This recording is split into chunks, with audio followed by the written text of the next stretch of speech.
São Nicolau, um lugar tristemente célebre para deixar morrer a esperança. Um lugar sem saudade. Um lugar de longe e para longe. Um lugar de esquecimento. E para esquecer.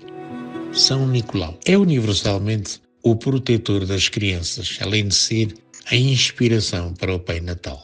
São Nicolau é também considerado o padroeiro dos marinheiros, dos estudantes, dos mercadores, dos arqueiros. Foi com o nome de São Nicolau que o regime colonial português de Salazar batizou o lugar para reprimir e matar famílias inteiras de angolanos que não aceitavam o regime colonial vigente em Angola.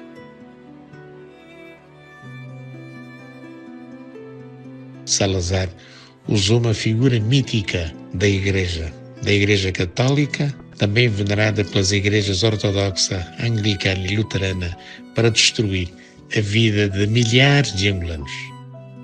Ao melhor estilo nazi, Salazar enviou para São Nicolau milhares de famílias angolanas. São Nicolau, um lugar de triste memória, mas que faz parte da nossa memória coletiva. São Nicolau, uma memória viva da nossa história de resistência ao domínio colonial. Por aqui passaram famílias inteiras, pais, filhos, algumas das quais ligadas hoje às muitas igrejas angolanas. Vamos à história, porque a história não se apaga. Recorda-se. São Nicolau, um lugar de memória. Ismael Mateus, uma saudosa referência do jornalismo angolano que nos deixou em 2024, partia no período colonial para São Nicolau, na companhia dos seus pais. Não tinha ainda completado 10 anos de idade quando lá chegou. E a sensação que nós temos é que, à medida que os anos foram passando, se foi cada vez mais apagando essa história. E aquilo que nós estamos a pedir é que, se é possível fazer a reconciliação com toda a gente, eu acho que também é devido o espaço histórico, reconhecimento ao lugar dos nossos pais, não é? Dos presos. Não falo só de São Nicolau, falo de todos os presos políticos. Não é? Todos os presos políticos merecem uma atenção especial, merecem uma consideração especial. E às vezes, quando nós falamos de atenção especial, as pessoas pensam em cargos, em dinheiros. Aquilo que se pede não é nada disso. O que se pede não é nada disso. O que se está a pedir é que se diga às pessoas que há um grupo de angolanos que lutou pela independência, que também lutou pela independência, que as pessoas têm a possibilidade, a possibilidade de levar os meus netos, os meus filhos, quem sabe até os bisnetos, a levar um mural e a ver o nome dos meus pais, a ver o nome dos pais dos nossos companheiros, a saber a história, que os filhos das pessoas que morreram nas prisões tenham a possibilidade de fazer aqui enterros dignos.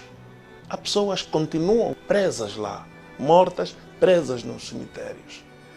E então, aquilo que a gente está a pedir é que, em sede de reconciliação, também se traga a história dos campos de concentração.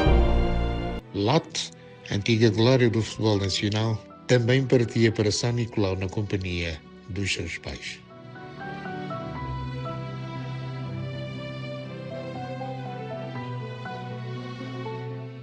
Os nossos pais, tios, primos, amigos e correligionários seus entenderam que não podíamos nos sujeitar mais ao regime colonial fascista. E isto, naturalmente, deu direito a várias cadeias, prisões. Na altura, ainda em 58, este é um processo que vem de trás, E todos esses que resistiram e que não se permitiram a lidar com o regime colonial fascista, portanto, em harmonia com os seus propósitos, naturalmente sujeitaram-se a sevícias, de tal sorte que muitos deveriam morrer já aqui, em Luanda, na cadeia de São Paulo.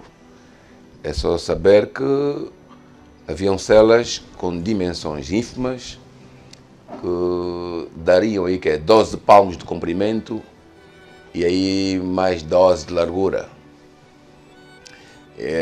Eles suportaram tudo isto, mas como não foi possível derrotá-los ou matando, eis então que vão propiciando idas para o desterro, precisamente porque não se permitiram a lida e a harmonia com os mesmos, e então aí os velhos sujeitaram a este envio. Mas deixa-me dizer que o tempo, no seu percurso, ele faz história e justiça. Fomos lidando com tudo isto ao longo da independência até os dias de ontem e se verificou que um silêncio tremendo e quase que ensurdecedor, como se esses homens não existissem ou não tivessem vencido essa etapa. Hoje, o tempo mesmo a resmungar entende que, sim, pudéssemos aqui estar todos presentes e homenagear gente que esteve no primeiro bordo dianteiro da solidariedade. Como disse o Orlando, eram individualidades que eram funcionários, tinham os seus cursos, estavam empregados, muitos até chefes, mas que permitiram-se o sofrimento de tal sorte destrutivo, mas em busca da felicidade dos outros. E como você sabe perfeitamente, não há nenhum caminho para a felicidade, porque ela em si mesmo é que é o caminho. E para tal, muitos tiveram que se sacrificar em torno disto, precisamente para pôr-se cobro a todo um conjunto de infortúnios que naturalmente se processaram. Ora, esses homens foram de tal ordem generosos que, conforme recomendam os bons ditames, que qualquer ato de generosidade tem que ser sempre acompanhado de gratidão. E são coisas que não iam acontecendo. Também rendemos homenagem a vocês, precisamente por se lembrarem disto e poderem então convidar-nos. Tal sorte que isso justifica por quê? Porque toda negação é dialética. Ela verifica-se em todos os casos e sobre todos os casos. Os regimes que naturalmente se permitiram a exclusão são negados. E a história manda avançar para fatores de inclusão. Isto rejuvenesce, cura e reintegra as pessoas.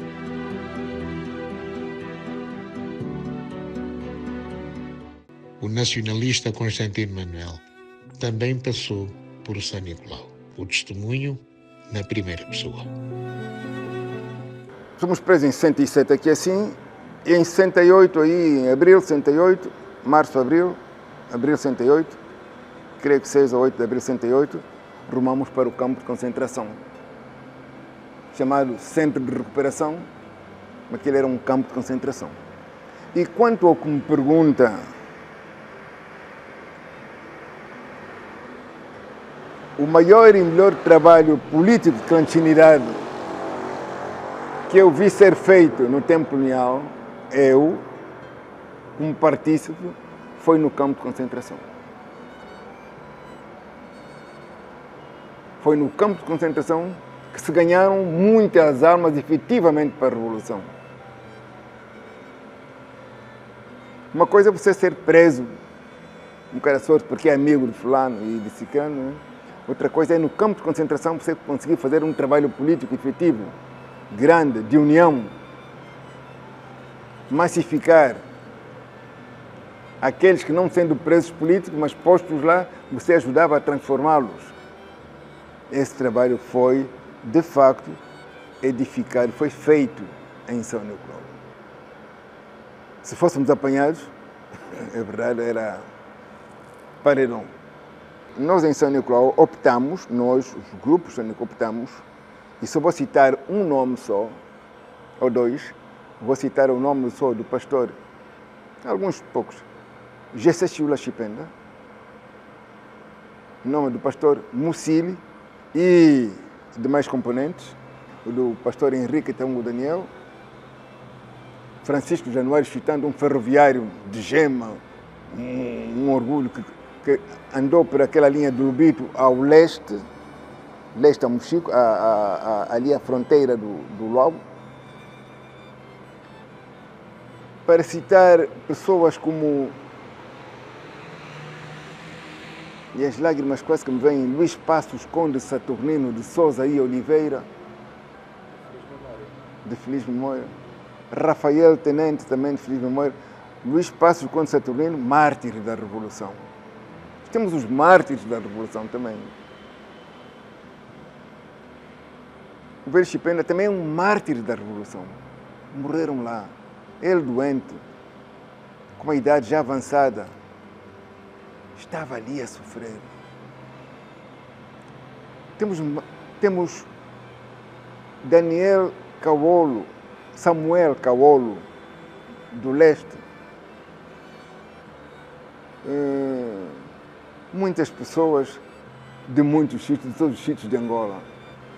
Sabe qual é a importância de São Nicolau? Como um dos maiores campos, e eu li isso, vejo os escritores que falam disso, um dos maiores campos em céu aberto instalados na África na altura, é que São Nicolau era o epicentro dos presos de Angola, dos presos políticos de Angola e não só, será do Império Português. Os presos em Cabinda, presos no Cunene, presos no Lubito, iam parar para São Nicolau. Os presos de Cabo Verde e da Guiné foram parar em São Nicolau.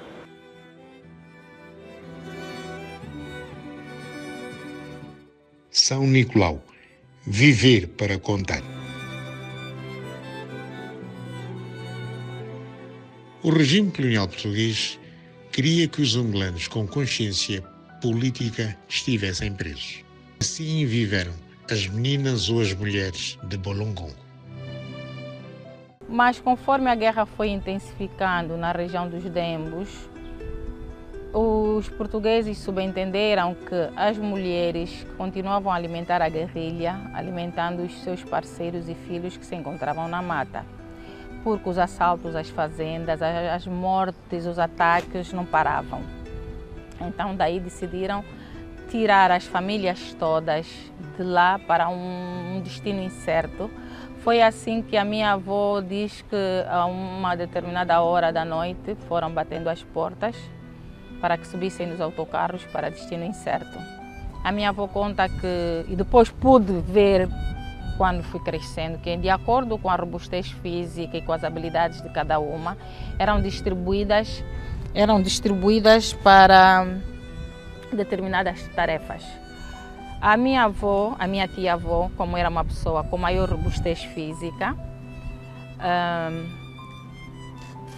ficou a trabalhar nas salinas, na produção de sal e salga de peixe. Os homens que tinham robustez para serem pescadores, eram pescadores, e os outros mais fraquinhos, que juntamente com algumas mulheres embalavam o sal e salgavam o peixe. As outras mulheres que já tinham uma certa idade e fracas, lhes deram trabalho de higiene e saneamento, limpeza, porque lá não se podia ter nenhum papel, nenhum lixo na rua, sob pena de castigo quem tivesse naquela tarefa. Eu era pequena, mas eu sabia que caso alguma mãe ou algum pai que estivesse a trabalhar no campo comesse alguma fruta, alguma maçã ou uma banana, era castigado. Sei que o senhor Lima ordenava dar palmatória nas mãos até sangrar. E lembro-me também a minha avó dizer que caso gritasse, caso chorasse, o senhor Lima fazia-se de esquecido, dizia que perdeu o número, esqueceu-se e começava a contagem do zero, porque ele a princípio estipulava, por exemplo, 50 palmatórias. E se no meio dessas palmatórias a pessoa gritasse, ele dizia, eu esqueci, temos que recomeçar. São Nicolau foram para lá presos de várias partes do país de Angola, que tinham todos como objetivo final a independência. E sendo um local desses que muitos deles até perderam lá a vida, e tem muitos, inclusive, nasceram lá também hoje, acho que devia ser um centro cultural, algo histórico, porque eu acho que é uma história que não se deve apagar, não. E hoje em dia sei que São Nicolau, hoje em dia é o Bentiaba, é apenas uma cadeia que não está a ser valorizada como tal, mas aquilo devia ser um marco histórico. Morreram pessoas que deram a sua vida para a libertação do país.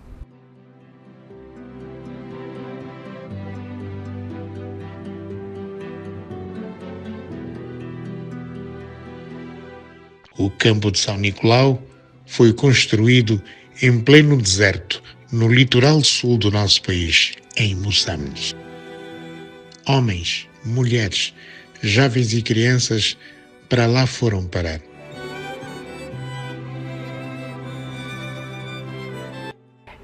Neste dia em que nós estávamos para partir para Lisboa, para ele continuar com o curso superior de Teologia, a PIDE vem, faz uma grande vistoria só para justificar a prisão dele e leva o nosso pai. Levou o nosso pai, isto foi em junho de 1967. E eles ficaram presos na cadeia de Nova Lisboa, atual Ambo, durante 6 meses. A minha mãe ia sempre levar a roupa às segundas-feiras, mas no Natal nós tivemos a oportunidade de rever o nosso pai. Foi a última vez que o vimos naquela cadeia, em janeiro, logo no início de janeiro de 1968, eles foram transferidos para São Nicolau. Então, depois disso, eles foram de barco e desembarcaram nas Salinas. Nas Salinas ficaram no arame e faziam trabalhos forçados. Todas as manhãs tinham que ir transportar pedras de um sítio, cavar e transportar de um sítio para o outro para a construção de novas estradas. Era esse o trabalho que faziam. Era muito sofrimento, não tinham assistência médica nem nada. Nós só fomos em julho de 1968, depois do administrador Lima autorizar a vinda da família, porque ninguém podia entrar sem autorização. Ninguém podia entrar sem autorização. Eu lembro-me que quando o pastor José Chipenda também foi transferido para São Nicolau, a esposa e a filha, a tia Teresa e a tia Clara, a mana Clara, ficaram presos aí em Moçambique sem poderem entrar porque o administrador Lima não autorizou a entrada deles. E então, só com a autorização mesmo do administrador Baltazar é que era possível entrar em São Nicolau. Era doloroso ver os nossos pais de calções no dia da formatura, andavam de calções de caquim e camisa de caquim. Todos eles, sobre a estrondosa banda dos tocoístas. É por isso que, se reparar, quase todos os presos políticos de São Nicolau falam umbundo, porque só se cantavam hinos em umbundo. E eu tenho aqui isto bem descrito, aqui no livro do pai, onde as músicas que eram obrigados a cantar, eles saíam do pátio do hospital e iam até a administração sempre a cantar e voltavam a cantar. E quem não fizesse isso era chamado para apanhar palmatória na administração. E houve mesmo presos políticos que acabaram por falecer lá. Os nossos tios sempre foram partícipes ativos, mas nunca nos disseram, porque se a PIDE apanha os filhos e captura alguma informação, toda a família vai presa. E por isso eles evitavam falar conosco, discutir conosco esses aspectos, porque era política para a independência e liberdade de Angola.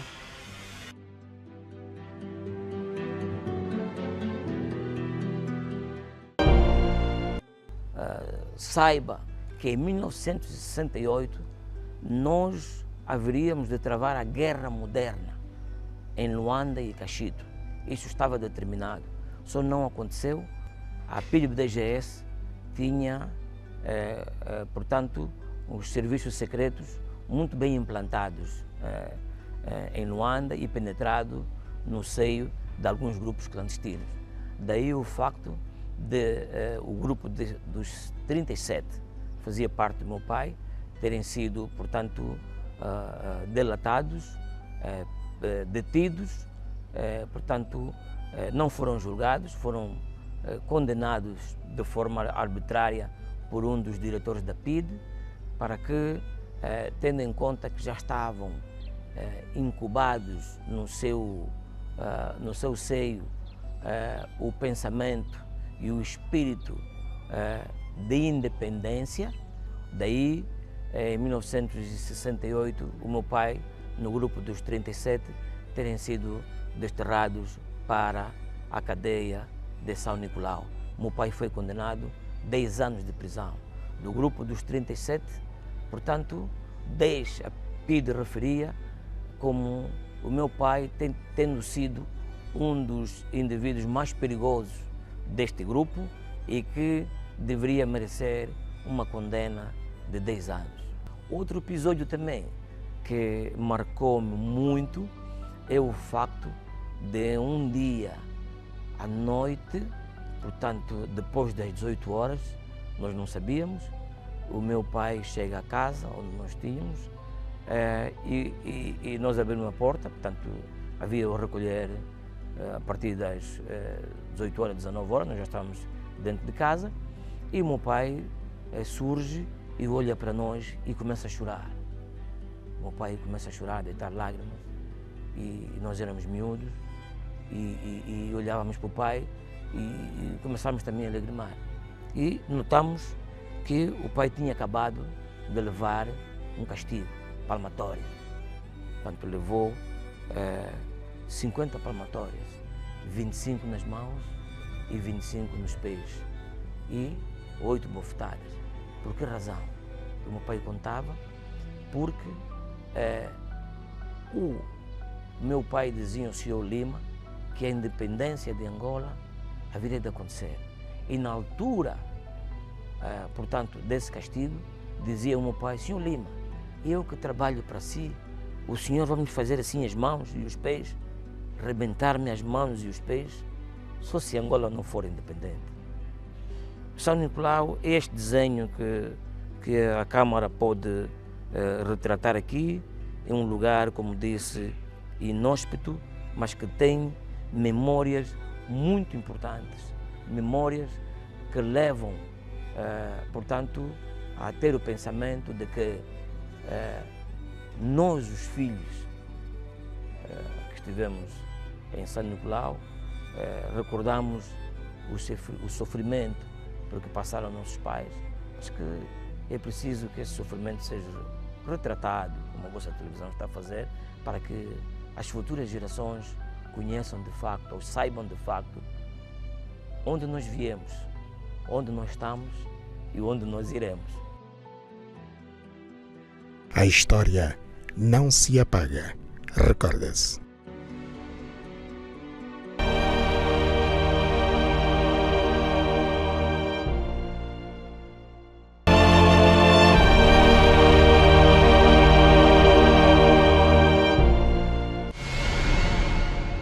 A história não se apaga, recorda-se. Memórias de São Nicolau. Viver para contar. São Nicolau, um campo prisional criado pelo regime português de Salazar para destruir a vida de milhares de angolanos, verdadeiros patriotas que não concordavam com a prática colonial em Angola. Com as suas famílias, muitos patriotas que sonhavam com a independência de Angola foram levados à força para o esquecimento. Muitos perderam a vida, outros resistiram para contar o que viveram.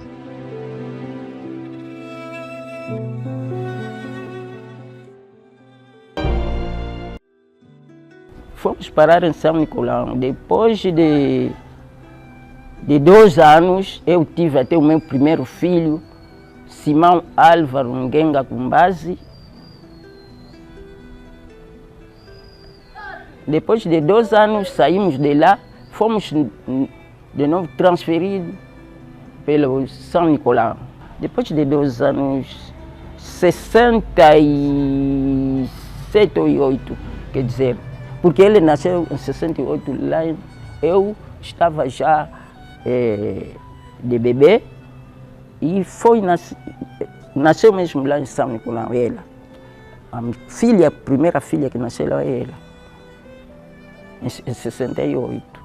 Quer dizer, 2 anos e qualquer coisa quando nós fomos para lá. Lá, muita opressão, principalmente os trabalho forçado, quer dizer, não havia como, não tínhamos nem voz, nem reclamação, nem nada. Quer dizer, tudo nós éramos mesmo oprimidos, sem liberdade nem nada. Nós, as mulheres, nós só acompanhávamos os maridos lá no trabalho, vão trabalhar aí hoje, vão fazer, se bater pedra ou fazer como. Nós íamos trazer o almoço. Você não pode chegar tarde, se chegar tarde, a tua comida aí, você vai começar a chorar, porque o marido não comeu e vai continuar a trabalhar. Quer dizer, tanto ele já trabalhava, nós também não tínhamos, quer dizer,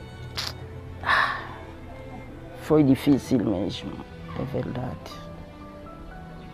É um passado, a pessoa não pode, mas como tínhamos objetivo, aguentávamos só.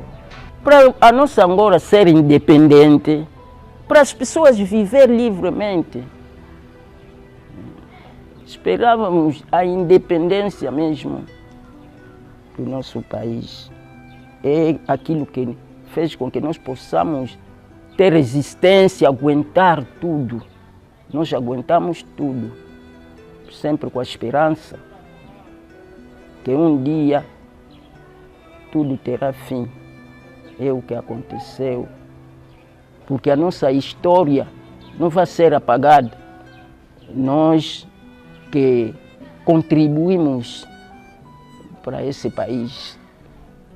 Hoje não tenho nada, mas estou satisfeito de ver o meu país da forma que está, independente. É bom, é muito bom. Valeu a pena a luta? Valeu a pena o meu tempo de sofrimento, valeu. A todos que seguraram as armas, sim, nós todos por um objetivo, a independência. Esse devemos gozar. Ora bem, quando se deflagrou a guerra da luta da independência de Angola, portanto, essa situação colocou a estabilidade, assim como a continuidade do Império Colonial Português. Foi a partir dali que Salazar, naquela altura, em 61, entendeu que tinha que fazer algumas reformas no seu governo. Portanto, ele teve que exonerar naquela altura o Ministro da Defesa, assim como o Ministro do Ultramar português. Em substituição dessas personalidades, meteu, portanto, como Ministro do Ultramar português o Dr. Adriano Moreira, que tem aquele nome ali daquele bairro, pós do Cazenga. O Adriano Moreira é que passou a ser o Ministro do Ultramar português.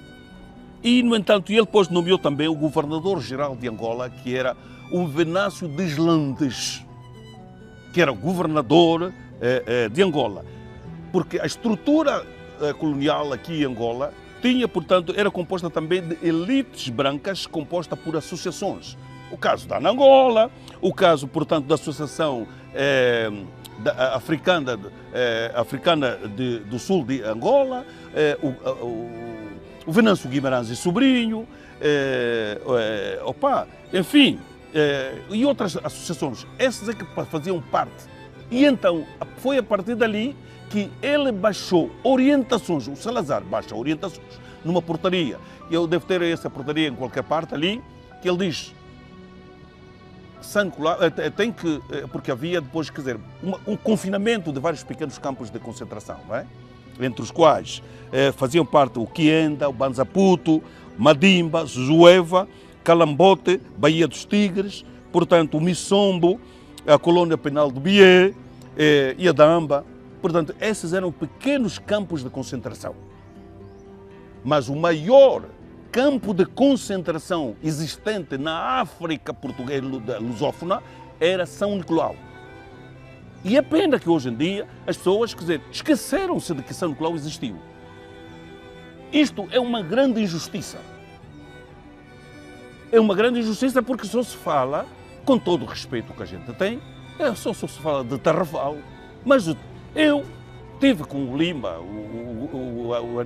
o administrador Lima, João José Baltazar de Lima, que era o diretor do campo de concentração de São Nicolau, eu perguntei-lhe que ele pudesse fazer, portanto, digamos, um paralelismo entre São Nicolau e o Tarrafal. E ele disse-me de caras, São Nicolau era considerado, portanto, o maior campo de concentração existente na África, da África, portanto, lusófona. Foi isso que ele me disse, que era comparado com campos de Auschwitz e outros lá na Alemanha, não sei quantos. Foi isso que ele me disse. Agora, nossos pais foram lá parar, mas isso em 61. Então, agrupou-se toda aquela malta toda que vivia nesses pequenos campos e foi aglutinar-se, portanto, esta malta toda em São Nicolau. Eles, uma vez que cometesse algum erro, eram queimados vivos. Vocês, se quiserem ir comigo em São Nicolau agora, vamos. Eu vou-lhe mostrar os fornos onde cremavam aqueles corpos. A história não se apaga, recorda-se. Nós fomos transportados de aviões, de carro até no aeroporto de Maquila do Zombo. Lá nos meteram meteram-nos nos aviões da guerra, que nos trouxe até em Luanda. De Luanda, pegaram-nos aqueles carros da guerra também dos militares portugueses, que nos levaram até na Funda. Na Funda permanecemos 3 anos. Assim que chegamos na Funda, fizemos 3 anos, de 59 para 65. Então, nos transportaram para São Nicolau. Em São Nicolau fomos em 67. Posto para lá, fomos de barco até São Nicolau, descemos na Lucira. Na Lucira vieram com carros portugueses, faziam vistoria nos nossos pais, espancaram o nosso contemporâneo, que era o senhor João Paulo, foi extremamente espancado e o senhor já sofria de qualquer doença. E então, nesse momento, fomos levados até para a fazenda, que era no centro de São Nicolau, onde estava o Lima, que era o administrador. Meteram-nos na formatura para sermos mobilizados pelos guardas e pelos capitas que estavam a tomar conta da fazenda. Então, nisto, naquela nossa mobilização, diziam-nos que não podíamos fugir, porque aqui tinha leões, não podíamos comer fruta na árvore, porque senão íamos ser castigados devido àquela ação, e só tínhamos que esperar o mantimento que era dado por eles. E como é que eram tratados os presos políticos? Então, os presos políticos eram tratados, tinham que trabalhar, não poder ficar cansado. Caso que ficar cansado, é esporadado naquele momento mesmo. Apanhava as chicotadas de cavalo marino, aqueles cavalos marinos que eram rabos de cavalo postos nos ferros, que nossos pais eram chicotados. Nossos filhos não, mas os nossos pais sim. E também tenho uma recordação muito grande, ou mais, que o senhor Lima, quando desejou ter mais, porque ele fazia dinheiro através dos presos políticos, que fabricavam esculturas, mandou umas equipas para irem buscar madeira numa localidade que era muito perigosa. E quando lá foram, o caminhão não suportou, no mesmo tempo morreu 25 pessoas. Como eles morreram? Morreram porque os troncos que eles traziam rolou em cima deles na ribanceira e foram apertados pelos troncos e acabaram por 25 pessoas num dia só. Nós ficamos muito tristes. O meu pai, mas o senhor João Paulo, eram resistentes, ficavam sempre presos dentro da cela, eram sempre aprisionados. E ao mesmo tempo, conheci também um senhor chamado João, que estava a fugir, tentou fugir por causa dos maltratos. Assim que ele fugiu de São Nicolau, mas como aquilo era deserto, ele não conseguiu resistir, por sair de fome.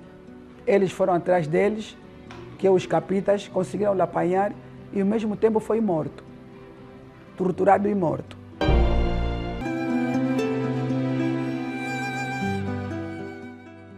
Em 62, pelo mês de dezembro, diretamente, mês de janeiro, se não me enganar, fomos transferidos para Moçambique. Aí estamos onde ficamos. Agora dividimos, outra Baía dos Tigres, outra no campo de recuperação São Nicolau. Já fez o diferente. Campo de recuperação é uma fazenda antigamente, mas eles tornaram como campo. Campos de trabalho, reforçar outro nas pescarias. Por exemplo, Baía dos Tigres nas pescarias, tem as indústrias, mas tinha guarda que tomava conta para as pessoas não fugirem. Também lá não havia lugar para você fugir. Onde é que vai fugir? Então, breve, quando for 65, esse grupo do Papacocho veio. Vocês, catequistas, foi preso, você também tem que ir se apresentar. Tem que estar, então o Papacocho veio. Aquele que eu estava procurando, a fotografia dele, está aí a fotografia. Então, pronto, eles chegaram no fundo. Não estava no fundo, hein? 65. Então, quando chegaram lá, não sei que recebeu eles, que é castigo. Só até posso vos contar lá, é castigo. Lá é castigo. Então, você é um preso, você tura, tem inspiração, o que vai dizer? Ela diz que sou branco e que manda aqui. Mas nada. Depois tem aquelas cubanas, aqueles pais que mandavam escolta. Você, por exemplo, na casa dele, você não pode... Eles dão ração, você não pode roubar, os que roubam, não pode roubar. Quando roubar a sua fruta, tem que ir à cadeia. Cadeia, amanhã sai, sexta-feira sai para motor, vez 300, para motor 500, até quando arrebentar na cadeia. Está a ver? A gente já viu pessoas que foi cortar um homem de cateta, imagem do Malange, tentou fugir lá no campo mesmo. Então, aqueles cubalas, os prenderam os troços. Então, a hora de formação, os tiraram. Está a ver esses, sim. Fugiram. A gente, quando vem aqui, o que diz? Que ninguém pode fugir. Tem que cumprir a ordem aqui. Então, vai ver. Então, na formatura de dedo, tá, caiu. O outro, katana abriu, essa parte caiu aí, essa parte caiu aí. A pessoa começou a atravessar essa que levou tiro. Lá no campo, está a ver? Você amanhã vai ter tempo para fugir? Tem aquela ideia? Você já viu acompanhar a pessoa ser arrachado, papa, essa parte cai aqui, essa parte cai aqui. Viram muitos companheiros a morrer. Aqui na cadeia também foi assim. Mocas de pessoas assim que está a entrar, que está a vir novo, antigamente Novo Redondo, esse que está Novo Redondo, vem a abrir, vem tudo aí. Você, pequena coisa, vem, sai, começa a gritar, ai, calor. Poxa, aqui calor. Matou, só calor, matou muita gente. Calor mata muita gente, a 0 hora vem buscar também pessoas para pôr na cara e vos matar na cacuacua. Nós sair porque sobrevivendo, Deus quer, né? Deus é assim. Senão, é sofrimento. Você pensou na cadeia, é escravatura. Nós aqui no São Pedro da Barra sofremos. Aquele Imperial Santana, esse o homem que estava como o coisa Buriti, que não reconhece as pessoas. São 10 mil que tivemos. 10 mil. Um ano da prisão dele, ele recorreu à escritura ou solicitou um requerimento para a família se juntar a ele. Eu era o mais velho, depois vieram mais 3 comigo e a última nasceu, mas não nasceu aqui nas Salinas. Nasceu no São Nicolau II, que era o famoso Tomé. E o que é que viu exatamente? Naquela altura eu vim aqui porque tinha um preso político, ex-preso político, que é o meu avô, irmão do meu avô, José Silvestre. E nós víamos aqui muitas das vezes visitá-lo, buscar peixe, levar um bocado de sal. E muitas das vezes nos deparamos com a situação de que prisioneiros eram postos ali na água, naquele lado. No mar? No mar. E praticamente passavam lá todo dia. Porque nós chegávamos aqui lá por volta das 9 horas de domingo e só saíamos assim lá por volta das 15, 16 horas. E como é que ficam as ondas, já que aqui esta região é conhecida por ter ondas altas? Eles suportavam tudo isso. As ondas batiam, transportavam para a terra, mas eles voltavam, porque eles tinham um horário a cumprir ali.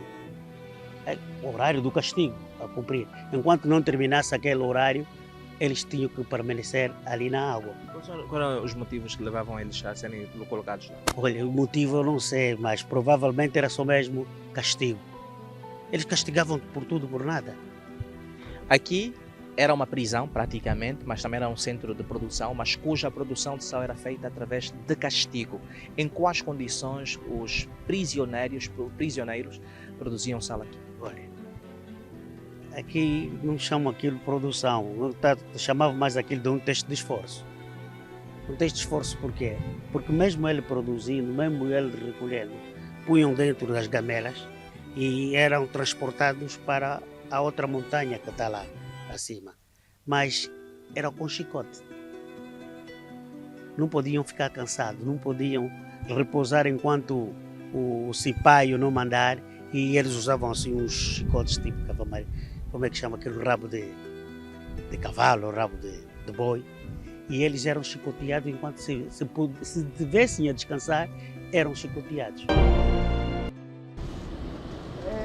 Houve maus tratos quando chegamos na Luceira, porque tínhamos um senhor que não, um dos nossos pais dos nossos amigos, não gostou do que encontramos ali, tropa PDC, ou PVDCA cercado ali, armados e tudo. O mais velho não gostou, mas por que vem nos cercar assim?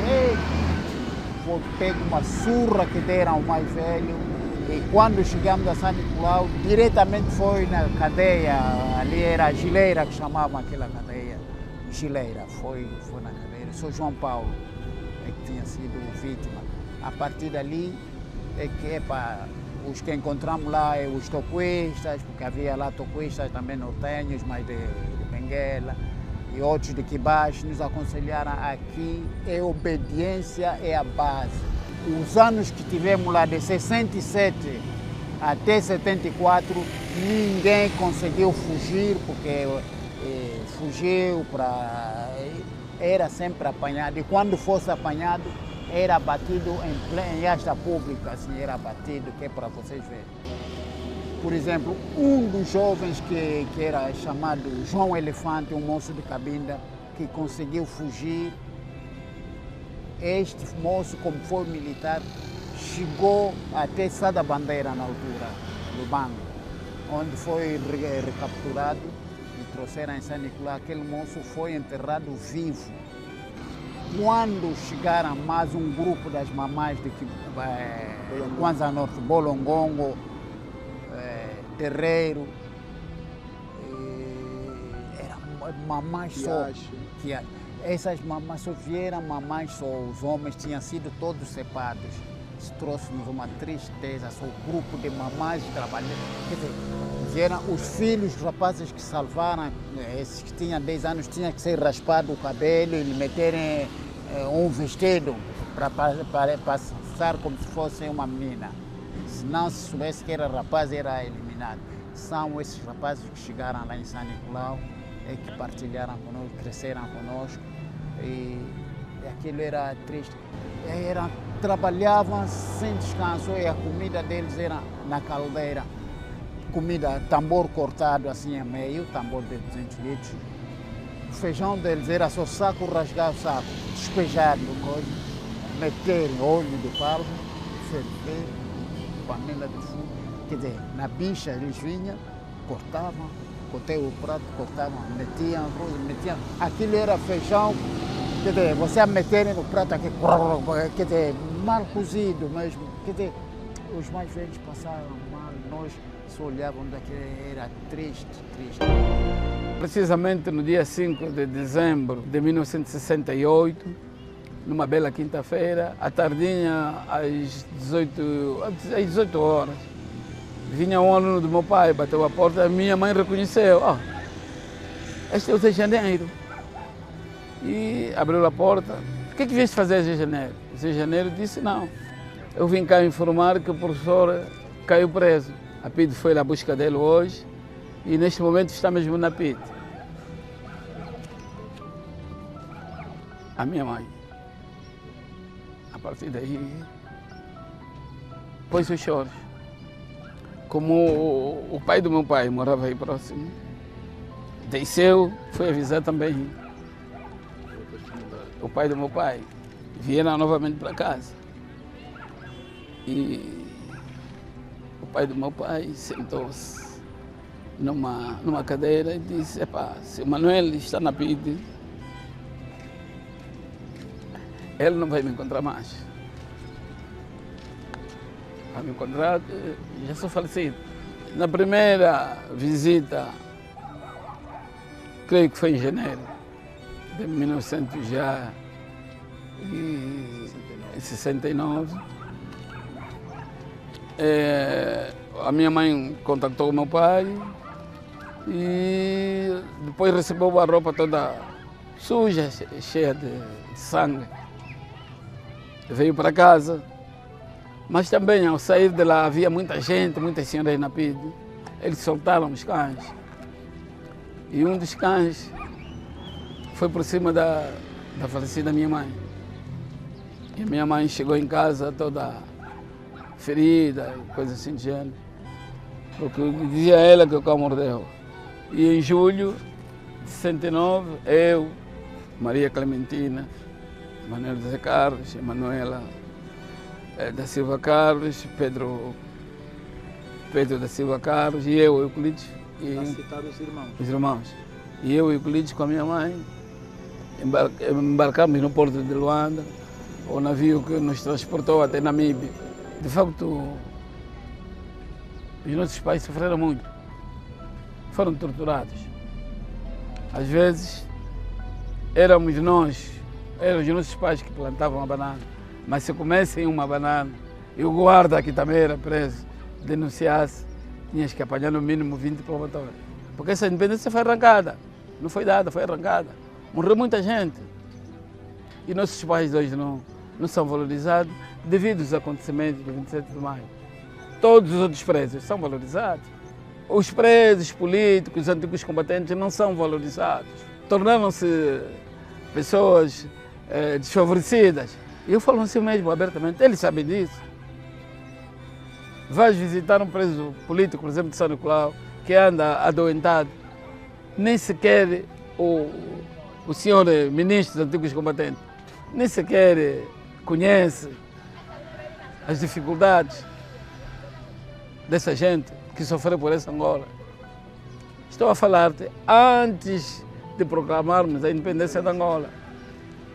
Foi preciso luta, foi preciso sofrimento. Aquelas mulheres do Bolongongo, do terreiro, que agem com a batela, foram mortos os maridos, nem sequer são reconhecidas, nem sequer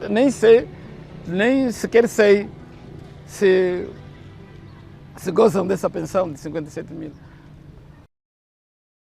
A história não se apaga, recorda-se. Em 68, a administração colonial antagonizou-se com os cidadãos ou com os angolanos, então começou a verdadeira hecatombe que eu conheci.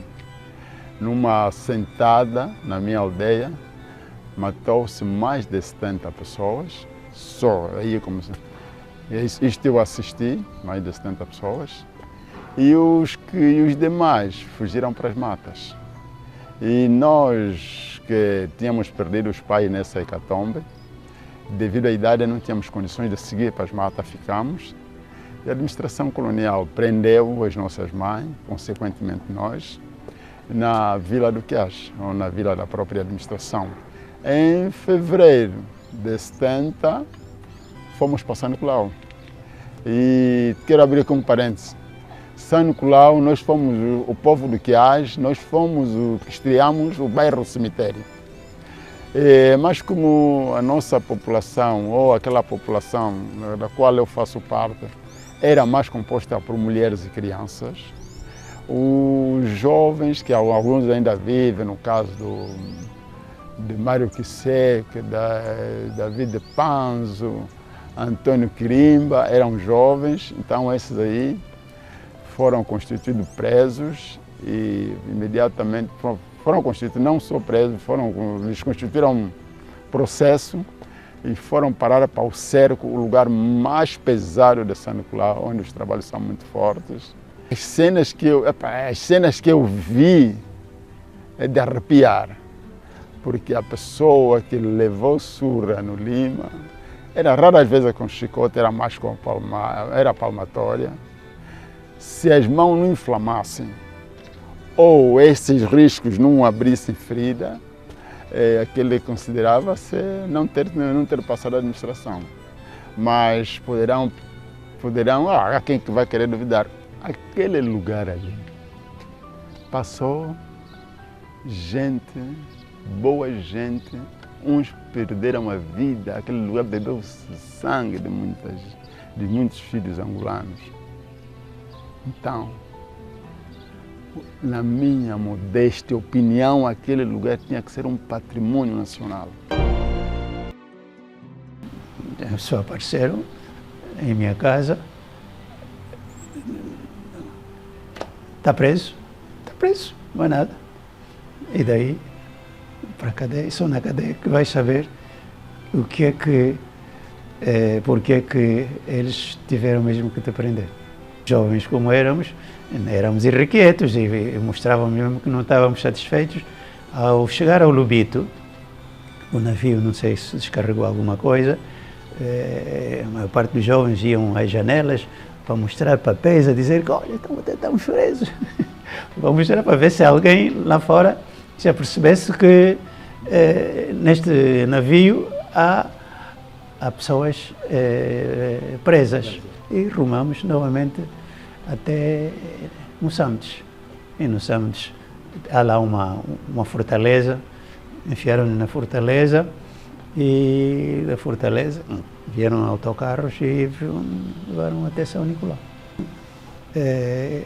Os presos lá chegavam e ficavam ainda num cerco, num arame farpado. Muito bem, abriram as portas, abriram as casernas, e ficamos lá, chão nu, e calhou, nos 3 primeiros dias, o vento do deserto estava forte e o frio, sentimos frio, a maior parte, mas aquilo tinha que se dormir no chão mesmo. O excesso de lotação, as pessoas tinham que se acamar, assim, tipo sardinha, um assim, outro assim, não havia hipótese. Só que havia presos políticos, estavam misturados com pessoas que a polícia prendia nas rusgas, nos diversos bairros. Então, por todo o país ou em Moçambique? Não, estamos a falar de Luanda. Okay. De Luanda. Então, lá íamos misturados com presos não políticos. E, assim, passado 3 dias ou 4 dias, pronto, aí começaram a levar-nos para o serviço. Entrava no campo, ficava primeiro em São Nicolau 3, que era as Salinas.